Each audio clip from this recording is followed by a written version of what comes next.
Today we will discuss about the life cycle of a star, how a star bonds and how a star dies, what happens between that time. Usually star bonds in the stellar nebulas. In the stellar nebulas, we have hydrogen and helium. We have lots of hydrogen and helium in the stellar. We have lots of hydrogen and helium in the stellar nebulas. When this hydrogen comes together, hydrogen pass आया, then their density will be increased. Then their density will be increased. As the density will be increased, the gravitational force will also increase, and this thing will get hotter and denser. This thing will get hotter and denser with time, and there will be a time this star will convert into the protostar. This is the birth of a new star from the nebula, from the stellar nebula, or you can say the stellar nursery. Here the star started to take the birth, and the first step is your protostar. Till the time of protostar, nuclear fusion is not happening right now. अभी क्या होगा कि और ज्यादा density increase होगी, it will become more denser, it will become more hotter, and there will be a time when there will be an ambient temperature approximately 15 million degrees Celsius. Then the fusion will start. And if the star is of like our sun, then it will become a sun-like star. There might be chances then it will be a massive star. If the mass of this star is more than 8 to 10 times of the sun, then this star will be a massive star. Now what will happen? Sun have lots of hydrogen, and this hydrogen is being converted into the helium with the process called nuclear fusion, and because of nuclear fusion lots of energy is being created and it is thrown towards the complete solar system. लेकिन ये हमेशा तो चलती नहीं रहेगी, immortality तो मिल नहीं गई सन को. अब there will be a time when all this hydrogen will be converted into the helium. Then what will happen? Then star will become a red giant. When this star will become a red giant, what will happen after this? After this, there will be a planetary nebula explosion, and this star will be converted into a white star. So, do we have any white dwarf in the universe?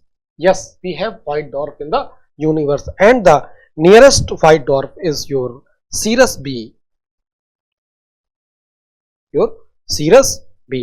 And do we have any red giant in the universe?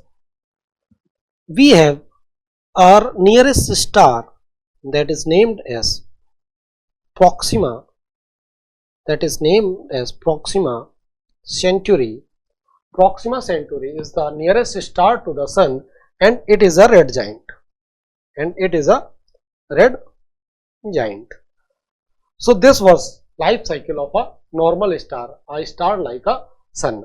Then let us see the life cycle of a massive star. Same thing will happen. It will consume its all hydrogen. When it will consume its all hydrogen, its temperature will become less. And what is happening in a star? When the fusion is happening, then this fusion creates an outward force. But it has so much density. Because of the density, it will create an inward force, and this force is gravity. So there will be a synchronization of outward and inward force. There will be a balance of the outward and inward force. When this balance will unestablished. When जब ये balance खत्म हो जाएगा, जब fusion होना खत्म हो गया तो आउटवर्ड फोर्स खत्म हो गया। Now this star will start collapsing into its core and outer layers, and these outer layers will be ejected. Why these outer layers will be ejected? There will be a time when, because of this gravity or because of this inward force, there will be maximum density of this star. अब उससे ज्यादा ये dense नहीं हो सकता है, सारे neutrons आके एक दूसरे के साथ इकट्ठे हो गए, ये डेंस हो गए। अब इससे ज्यादा डेंस नहीं हो सकता, लेकिन ग्रेविटी तो अंदर की तरफ लगी रही है। अब क्या होगा, अब यहाँ पे एक शॉक वेव जनरेट होगी। There will be a shock wave like this in all the direction. When there will be this shock wave, this thing will be ejected by the star, and this thing is known as supernova. This thing is known as supernova event. Now let us see this diagram. This thing is known as supernova event. And do we have any red supergiant? Yes, Betelgeuse. Betelgeuse is a red supergiant. It can explode any time. The supernova can happen at any point of time. Then what will happen after the supernova? After the supernova, this star will convert it into the neutron star. In the neutron star, in its core, there will be all the neutrons. And if it is more massive, now let us study some more concepts. There is a limit that is known as Chandra Sekhar limit. If this star has mass 1.4 times of the sun, then it will become a neutron star.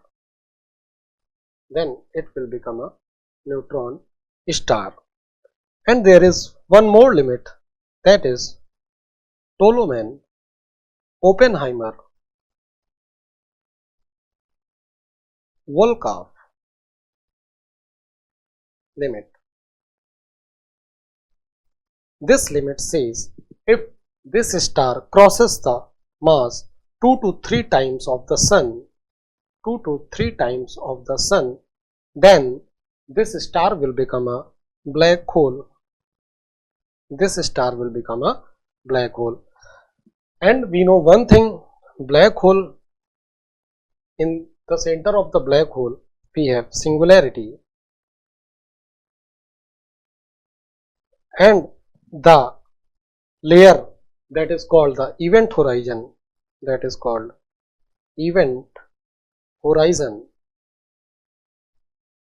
after this layer, after this event horizon, nothing can come outside of the black hole. Even light cannot escape the event horizon. So this was about some facts of the star, how the star lives, how the star dies. And there is one more younger star, that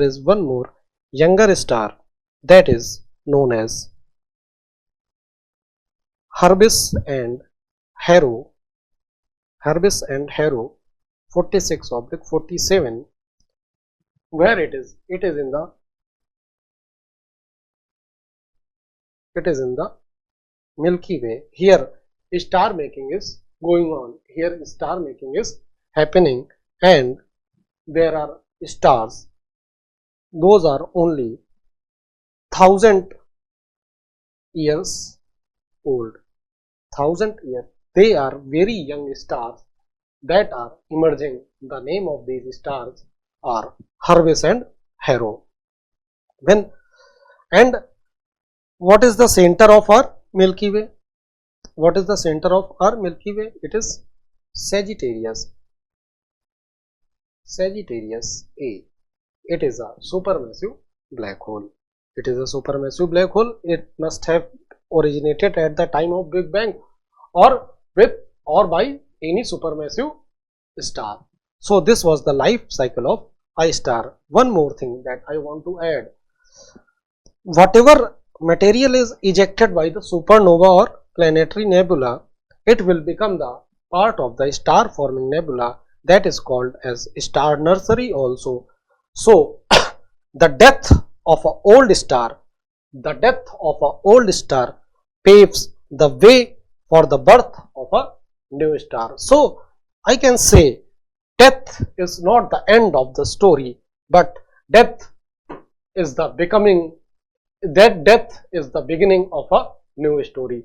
So with this line, I want to thank you. Thank you very much for staying with me. In the next lecture, we will try to learn something important for the upcoming UPSC CSE prelims. Please stay healthy and stay fit.